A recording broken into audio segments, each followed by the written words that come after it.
ഇനി ഒരംഗത്തിന് ബാല്യമുണ്ടാകുമോ? ഫുട്ബോൾ രാജകുമാരൻ സാക്ഷാൽ CR7 ഇനി ഫിഫ വേൾഡ് കപ്പ് കളിച്ചേക്കില്ല.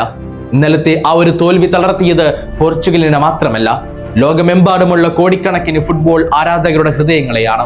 ദാരിദ്ര്യത്തോടും പട്ടിണിയോടും പൊരുതി ജയിച്ച ഒരു കുട്ടിക്കാലം ഉണ്ടായിരുന്നവന് തളർത്താൻ നോക്കിയ വിധിയോട് എനിക്ക് ജയിക്കണമെന്ന് ഉറക്കെ പ്രഖ്യാപിച്ച് ചോരയും നീരും വിയർപ്പാക്കി മാറ്റിയ കഠിനാധ്വാനം. അവിടെ നിന്നാണ് അവൻ ക്രിസ്ത്യാനിയോ റൊണാൾഡോ എന്ന സാമ്രാജ്യമായി വളരുന്നത്. തന്റെ കരിയറിൽ നേടാനാകാത്ത ട്രോഫികളില്ല, കീഴടക്കാത്ത റെക്കോർഡുകളില്ല. പക്ഷേ വിധി കാത്തുവെച്ചത് മറ്റൊന്നായിരുന്നു.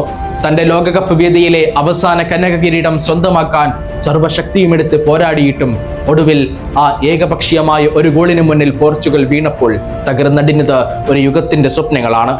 മൈതാനത്ത് നിന്ന് കണ്ണീരോടെ മടങ്ങുന്ന റൊണാൾഡോയെ നോക്കി ലോകം വിതുമ്പുകയാണ്. ആ കണ്ണീർ തോൽവിയുടേതല്ല, ഫുട്ബോളിനോടുള്ള പ്രണയത്തിന്റെ ആഴമാണ്. കപ്പ് ആര് നേടിയാലും ഫുട്ബോൾ ചരിത്രമുള്ളിടത്തോളം കാലം ഈ പേര് ഇവിടെ തന്നെ ഉണ്ടാകും. The one and only Cristiano Ronaldo.